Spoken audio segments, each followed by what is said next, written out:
काय म्हणणं आहे तुमचं? नेमकी काय घटनाक्रम सांगायचा आहे तुम्हाला? जे आता जी सागरभाऊविषयी का बाबू साळवेविषयी जी घटना झालेली आहे त्याच्याबद्दल सांगायबद्दल मी तुमच्यासमोर आलेले आहे.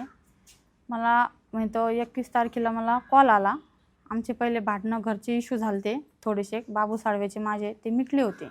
पण जे आता हे मध्ये वातावरण श्रीरामपूरचं झालं तर मला पक्का चित्तेचा रवी पाटलाचा फोन आला मला व्हॉट्सअप कॉल का आम्ही असा असा व्यक्ती बोलतोय म्हणे. म्हणलं तुम्ही कोण? तर म्हणे त्यांनी नाव वगैरे सांगितलं मला. म्हणे ताई तू घाबरू नको म्हणे आमच्याशी मोकळं बोल म्हणे. म्हणलं बोला.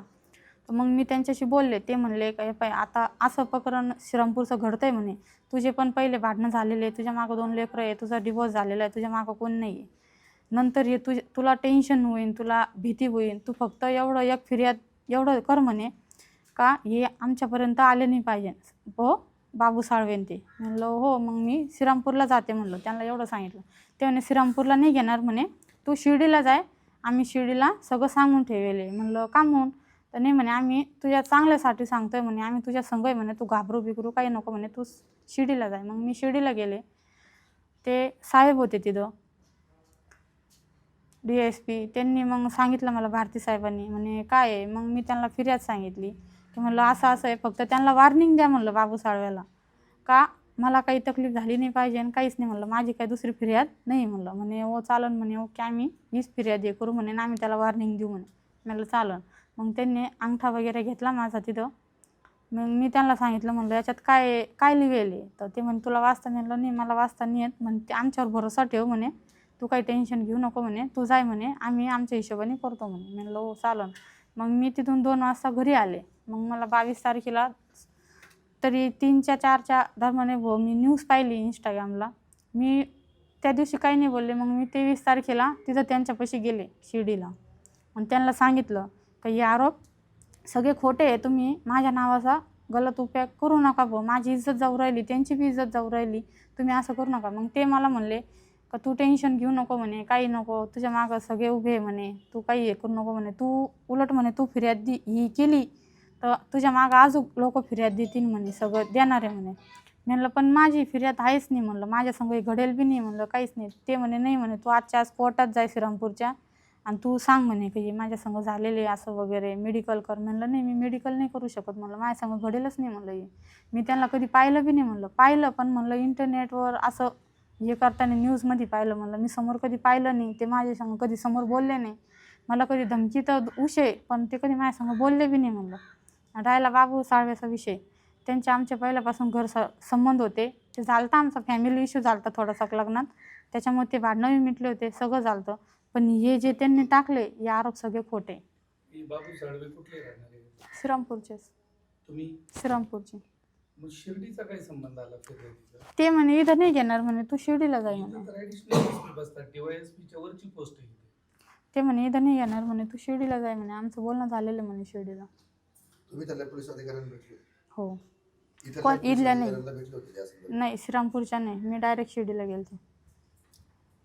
त्यांनी तुम्हाला सांगितलं ते तेच लोक आहेत, याचं काही प्रूफ आहे का तुमच्याकडे? नाही प्रूफ तर नाही आहे, पण मग आवाज तर कळतो ना.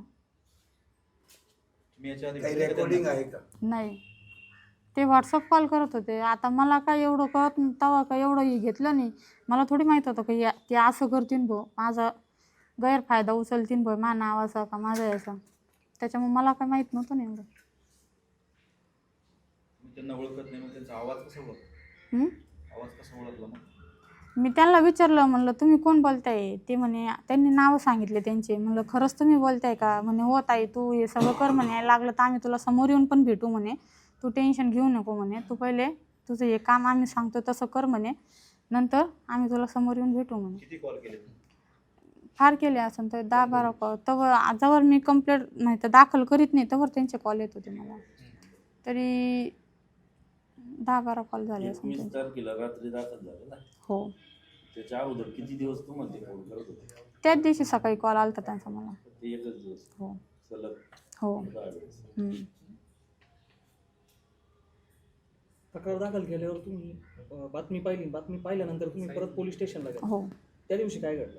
त्यांना मी सांगितलं की ही बातमी तुम्ही केली ही खोटी आहे, हे आरोप लावले तुम्ही हे पण सगळे खोटे आहे, तुम्ही हे आरोप लावू नका आणि माझीसुद्धा बदनामी होती याच्यात.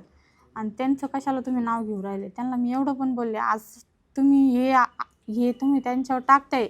आज मी पण हिंदू आहे. आज त्यांनी हिंदू मुलीसाठी काय नाही केलेलं आहे. सगळ्यांना माहिती आहे त्यांनी काय काय केलेलं आहे म्हणून. आज तुम्ही त्यांच्यावर आरोप खोटे लावते. त्यांची किती इज्जत जाऊ राहील. ते म्हणे तू त्याचं नको बाकीचं हे करू म्हणे. आम्ही जसं बोलते तसं तू कोर्टात सांग. म्हणलं नाही, मी कोर्टात नाही सांगूच शकत नाही म्हणलं मी कोर्टात. मला हे बोलायचं नाही म्हणलं. मग त्यांनी दिवसभर ते पेशर द्यायसाठी आम्हाला दिवसभर तिथं बसवलं. मग मी संध्याकाळी 7 वाजता घरी आले. कोण कोण अधिकारी होते चौकशी? ते भारती साहेब होते आणि त्यांचे 2 त्यांच्या हाताखालचे होते. बाकीच्यांच्या नाव नाही, बाकीच्यांचे नाव नाही. भारती साहेब काय बोलले तुम्ही? तेच म्हणत होते तू कोर्टात हाय अशी फिर्याद जशी आम्ही दाखल केलेली आहे तसंच तू कोर्टात दे म्हणे तुझी जबानी. म्हणलं मी नाही देऊ शकत. म्हणे मिळाले मेडिकल करू. म्हणलं मेडिकल बी मी नाही करू शकत. मी काही माझ्या संग घडलं असतं म्हणलं तर गोष्ट वेगळी, पण माझ्या संग काही घडेलच नाही म्हणलं तर मी काहीच नाही करू शकत म्हणलं याच्यात. मला फिर्यादसुद्धा म्हणलं की द्यायची नाही, तुम्ही परत घ्या म्हणून. त्यांनी परत नाही घेतली. मग मी डायरेक्ट ते म्हणे कोर्टात. म्हणलं चालन कोर्टात. मी कोर्टातसुद्धा हेच बोलले, काही फिर्याद बी खोटी आहे आणि आरोप बी खोटे. माझ्या संग असं काही घडलेलं नाही आहे, काही नाही. माझ्यावर अशा लोकांनी दबाव दिलता. नावंसुद्धा सांगितले मी त्यांचे. आणि शिर्डीला बी जाऊन म्हणलं असं मला दबाव घेतला म्हणलं. दबाव दिला त्यांनी केस मागं परत घ्यायला, तरी त्यांनी केस काही मागं घेतली नाही म्हणलं. त्याच्यामुळे मला मी डायरेक्ट कोर्टात सांगते म्हणलं. समोरच्याने तुमच्यावर दबाव जरी टाकला आणि तुमचे आता जे कोण साळवे आहेत, सागर बेग आहेत, आणखी लोकांबद्दल तुमची तक्रार नाही आज नाही. मग त्या दिवशी तुम्ही दाखलच कशाला करायला गेली जर तुमची तक्रारच नव्हती? मी फक्त त्याला वॉर्निंग द्यायला गेलते की त्यांना वॉर्निंग द्या भाऊ का आमचं म्हणजे तर माझ्या लेकरांना का मला नंतर हे काही झालं नाही झालं पाहिजे म्हणून. मी एवढंच सांगितलं होतं. वॉर्निंग म्हणजे तक्रारच असेल ना, तुमचं मागणीच होती ना त्यांच्याकडे पोलिसांकडे. मग फक्त त्यांना एवढं सांगितलं होतं की मला नंतर तकलीफ नाही झाली पाहिजे. ते म्हणे हो नाही जाणार होणार म्हणे तुला तकलीफ, बस तेवढंच सांगितलं होतं. तुमचे जे वाद झाले होते नेमके कधी झाले होते, किती दिवसात? 6व्या महिन्यात 25 तारखेला.